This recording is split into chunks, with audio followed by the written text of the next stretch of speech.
બિસ્તરા પોટલા બાંધી લેજો, ધાર્યા કરતા મોટું સંકટ સક્રિય બનેલું જોવા મળ્યું છે. ઘાતકી સિસ્ટમ સક્રિય થવાની સાથે વાવાઝોડાની અંદર પરિવર્તિત થતી જોવા મળી રહી છે. મેઘરાજા ફરી મચાવવા આવી રહ્યા છે તબાહી. અરબ સાગરના ઊંડાણવાળા દરિયામાં એક તોફાની સિસ્ટમ સક્રિય થતી જોવા મળી રહી છે.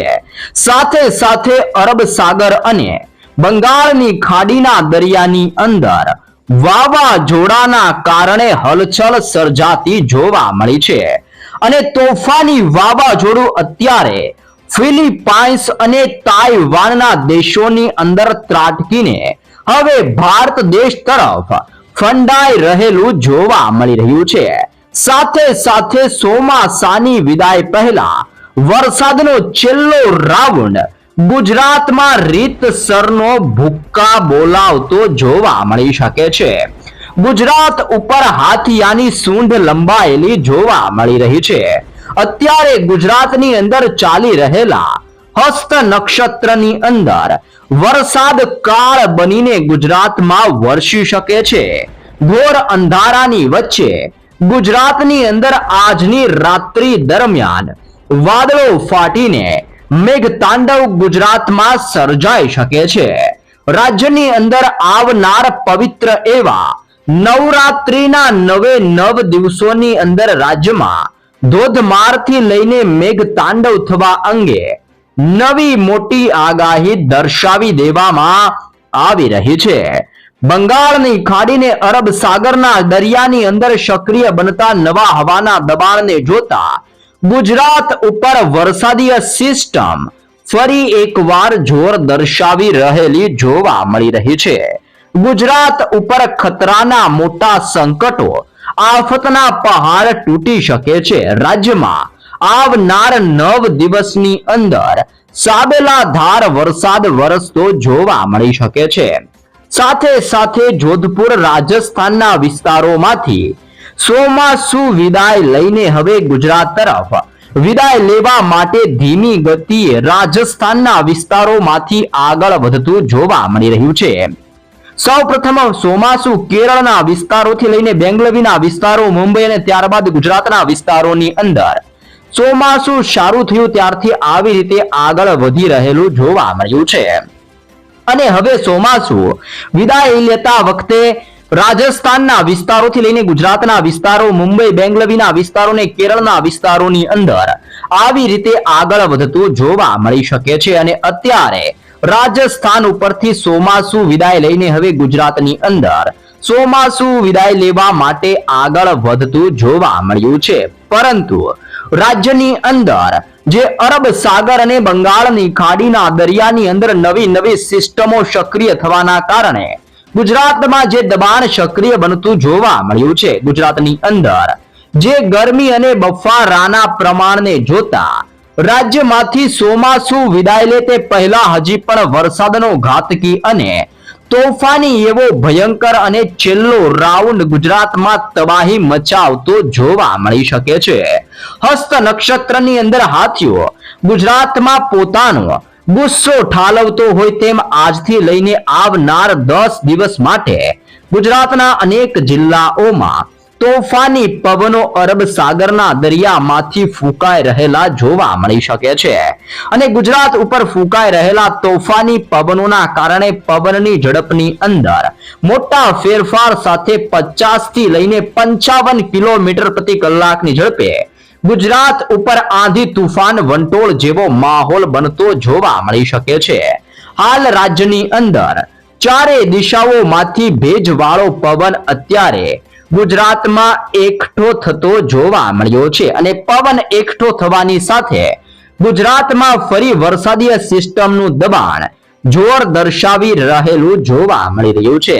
તે ઉપરાંત તોફાની અને મજબૂત વાવાઝોડું અત્યારે વિયેતનામ, ફિલિપાઇન્સના વિસ્તારોની અંદર આગળ વધીને હવે ભારત દેશ તરફ આ એક તોફાની વાવાઝોડું આગળ વધતું હોવાના કારણે રાજ્ય ઉપર ખતરાનો મોટો સંકટનો પહાડો તૂટી પડે તેમ ગુજરાતની અંદર અત્યારે કાળા વાદળો ઘેરાવાની શરૂઆત જોવા મળી છે. ગરમી, બફારા અને ઉકળાટની વચ્ચે ગુજરાતની અંદર હાથીઓ પોતાની સૂંઢ ફેરવતો જોવા મળી શકે છે, જેના કારણે આવનારી 72 કલાકની અંદર ગુજરાતમાં કંઈક મોટા નવા જૂની થવાના એંધાણો ગુજરાત રાજ્ય માટે જાહેર કરવામાં આવી રહ્યા છે.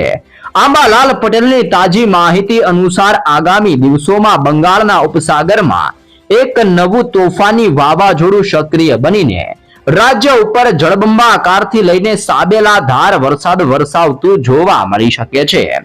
ગુજરાતના અનેક જિલ્લાઓમાં નવી લો પ્રેશર સાયક્લોનિક સિસ્ટમ અને વેસ્ટર્ન ડિસ્ટર્બન્સની આજથી અસરો ગુજરાતમાં વધતી જોવા મળી શકે છે, જેના કારણે દેશના અનેક રાજ્યોની અંદર અત્યારે મેઘમહેર જોવા મળી રહ્યો છે, જેમાં બેંગલવી, મદુરાઈના વિસ્તારની અંદર બેંગલવીની સાથે બેંગલુરુ, હૈદરાબાદ, વિશાખાપટ્ટનમના દરિયાઈ કાંઠાના વિસ્તારો, મુંબઈનો અરબ સાગરને અડીને આવેલો દરિયાકાંઠાનો વિસ્તાર, ગુજરાતના પ્રદેશોની અંદર મોટા પલટાવ સાથે સાથે ભુવનેશ્વર અને ધાનબડના વિસ્તારોમાં જળબંબાકાર વરસાદ વરસવાને લઈને નવું પૂર્વાનુમાન અને મોટી આગાહી જાહેર કરવામાં આવી રહી છે. અને ગુજરાતની અંદર છેલ્લે ચોમાસું વિદાય લે તે પહેલા હજી પણ મુશળધાર વરસાદ વરસાવી શકે છે જેવી આગાહી દર્શાવવામાં આવી રહી છે.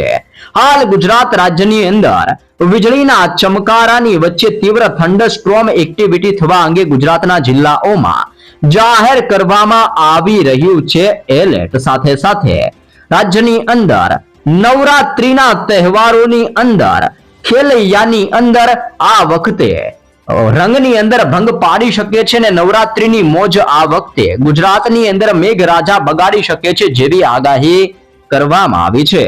તો ભારતીય હવામાન વિભાગની આગાહી પ્રમાણે આજે ગુજરાતના કયા જિલ્લાઓમાં નવી સિસ્ટમ સક્રિય થવાની કારણે ગુજરાતના કયા જિલ્લાઓમાં કેવો વરસાદ વરસતો જોવા મળશે ને કયા વિસ્તારોની અંદર તીવ્ર થંડરસ્ટ્રોમ એક્ટિવિટીની આગાહી કરવામાં આવી છે અને આવનાર 7 દિવસ ગુજરાતની અંદર કેવું વાતાવરણ જોવા મળી શકે છે, જેની જિલ્લાઓ પ્રમાણે વિગતસર માહિતી તરફ આગળ નજર કરીએ મિત્રો.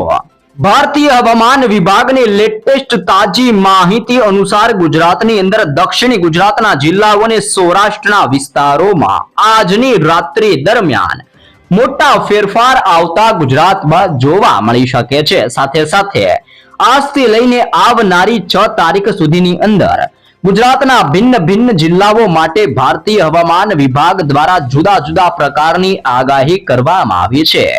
જો કે હાલ પૂરતું ગુજરાતમાંથી અત્યારે સિસ્ટમનું દબાણ ધીમું પડેલું જોવા મળ્યું છે અને સિસ્ટમની અસરો ગુજરાત રાજ્યમાંથી નબળી હોવાના કારણે ગુજરાતની અંદર હાલ અત્યારે વીજળીના ચમકારાની અંદર મોટો ઘટાડો જોવા મળી શકે છે.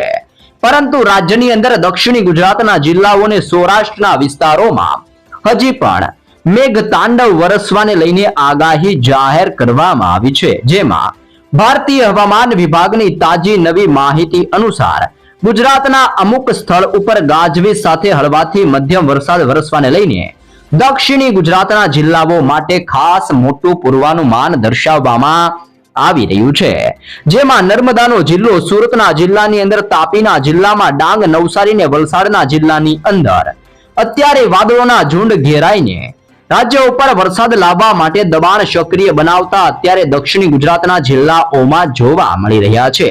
દક્ષિણી ગુજરાતના જિલ્લાઓમાં સિસ્ટમનું જોર વધતું હોવાના કારણે આજની રાત્રિથી દબાણ સક્રિય બનીને મેઘતાંડવ વરસતું જોવા મળી શકે છે. તો છૂટા છવાયા સ્થળની અંદર ગાજવીજ સાથે હળવાથી મધ્યમ વરસાદની આગાહી પણ આ વિસ્તારો માટે જાહેર કરવામાં આવી રહી છે, જેમાં ભારતીય હવામાન ખાતાની નવી આગાહી પ્રમાણે ગીર સોમનાથનો જિલ્લો, અમરેલી અને ભાવનગરના દરિયાઈ કાંઠાના વિસ્તારોમાં આજે તોફાની પવનો ફૂંકાવાની શરૂઆત જોવા મળી શકે છે અને અરબ સાગરમાંથી આવતો તોફાની પવન સૌરાષ્ટ્રના દરિયાઈ કાંઠાના જિલ્લાઓ અને દક્ષિણી ગુજરાતના જિલ્લાઓની અંદર આજે તીવ્ર અસરો દર્શાવતા જોવા મળી શકે છે. આમ રાજ્યની અંદર આજ રોજ ગીર સોમનાથ, અમરેલી, ભાવનગર, નર્મદા, સુરત, તાપી, ડાંગ, નવસારી અને વલસાડના જિલ્લાઓમાં વરસાદીય સિસ્ટમનું જોર વધતું જોવા મળી શકે છે.